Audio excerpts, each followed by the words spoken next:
Bonjour. Alors, cette vidéo a pour but de vous montrer l'usage et l'intérêt du référentiel de compétences.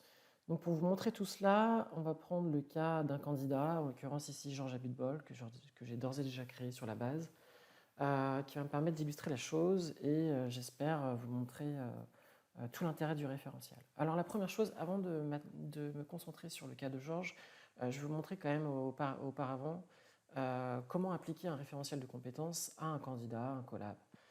Donc pour ce faire, je vais aller sur la page d'invitation. Et là, on arrive sur la page que vous connaissez bien, le formulaire que vous connaissez bien. Et après avoir rempli le prénom, le nom, l'email et l'intitulé du dossier de compétences, je m'aperçois qu'ici, il y a un menu déroulant qui s'appelle référentiel de compétences et sur lequel je vais pouvoir aller sélectionner le référentiel qui m'intéresse.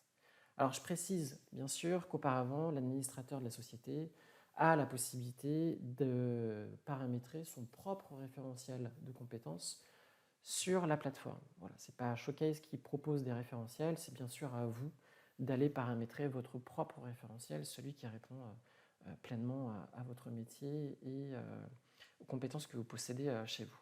Bref, voilà, une fois que j'ai invité la personne, que j'ai sélectionné un référentiel qui lui correspond, j'invite et ensuite c'est parti. Alors moi ici, pour accélérer un petit peu les choses, j'ai d'ores et déjà créé le profil de Georges, je vais donc me diriger sur celui-ci et je vais aller éditer son dossier de compétences.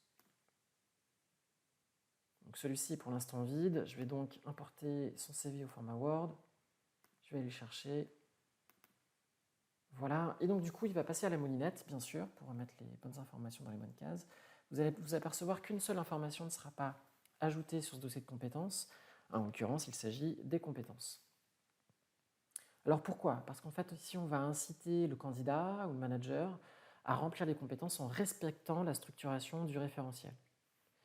Et donc ici, on va s'apercevoir que le formulaire de compétences est tout de suite ouvert et qu'au lieu d'avoir des champs de saisie libres qui donnent l'entière liberté sur l'intitulé à donner à telle ou telle compétence ou même la structuration à donner à mes compétences, eh bien, je vais tout de suite être guidé puisque ce formulaire va aller puiser dans le référentiel et va me proposer un menu déroulant qui va me proposer ce qui a été paramétré au préalable dans ce référentiel. Donc ici, je vais sélectionner par exemple langage de programmation. Et ce faisant, on va me proposer ici toutes les compétences associées à ce même domaine. Donc ici, je vais, au lieu d'avoir à saisir les éléments, je vais aller cocher les cases qui correspondent aux compétences que je possède. Alors bien sûr, il y a toujours également dans chacun des domaines la possibilité de rentrer une compétence qui ne figurerait pas dans ce référentiel.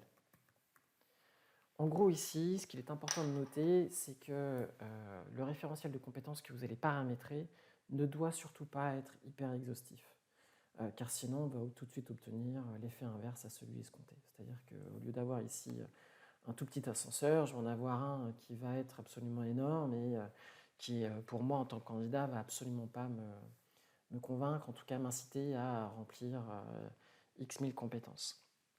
Voilà, donc ici, on est bien sur un référentiel de compétences clés, les compétences que vous voyez apparaître dans la grande majorité des profils de votre société. Donc ici, une fois que j'ai fait ça, j'enregistre mon formulaire et donc du coup, forcément, les compétences vont arriver sur le dossier. Alors, je vais pouvoir recommencer l'opération, bien sûr, grâce à la pop-up qui apparaît en bas, sélectionner un nouveau domaine et cocher les cases qui m'intéressent. Alors, nous, on estime que ce référentiel a de nombreux avantages que je vais vous lister maintenant. Le premier, selon nous, est de faciliter la saisie, puisque au lieu d'avoir à saisir chaque compétence et à réfléchir à la structuration que je dois y donner, eh bien, j'ai juste à aller sélectionner un élément dans un menu déroulant et ensuite des cases. On va garantir, du coup, de ce fait-là, la même structuration de compétences sur l'ensemble des dossiers de votre base. On va éviter aussi les 5-6 intitulés différents pour une seule et même compétence, ce qui peut aussi troubler d'ailleurs la qualité des recherches faites sur le moteur. On va également généralement avoir une meilleure exhaustivité des compétences remplies sur les dossiers, puisque la liste est mise sous les yeux de la personne qui va éditer le dossier, et de ce fait-là, on évite d'oublier des compétences qui peuvent s'avérer clés. On va enfin aussi Et là, du coup, on va changer de page. Améliorer la qualité des recherches. Donc, je me dirige ici vers la page dédiée au moteur. Et au lieu de saisir des mots-clés dans le grand champ de recherche qui est présent ici, je vais tout simplement aller sur les filtres de recherche avancés, sélectionner le référentiel qui m'intéresse, et dedans, la compétence qui va m'intéresser, en tout cas qui va intéresser mon client. Donc ici, je sélectionne le Java, et je lance ma recherche, et bien sûr, tout de suite, je vais avoir un résultat qui va me proposer, qui sera relativement carré, puisque là, du coup, on a tout le temps la même structuration, tout le temps les mêmes intitulés, et la recherche étant ciblée sur les compétences. Voilà pour la partie moteur. Et enfin, une dernière chose, qui est d'ailleurs quelque chose qu'on a implémenté tout récemment, à savoir la cartographie des compétences. Donc l'objectif de cette page, que vous allez retrouver ici en bas à gauche, va être de vous montrer en fait le nombre de personnes possédant telle ou telle compétence au sein de la structure. Donc ici, si je me dirige vers la page cartographie, je vais aller sur le domaine du développement web et je vais m'apercevoir qu'ici, voilà, dans HTML par exemple, j'ai une personne qui possède cette compétence et je vais même carrément pouvoir aller dans le détail en sachant que cette compétence est maîtrisée à tel niveau et à tel ratio dans la société. Voilà, alors ici bien sûr il s'agit d'une CVTech d'exemple, donc forcément les chiffres sont égaux à 0 ou à 1. Voilà. À vous de voir maintenant l'intérêt d'utiliser le référentiel de compétences. J'espère qu'en tout cas vous aurez pu voir l'ensemble des éléments clés de ce référentiel. C'est maintenant à vous de jouer.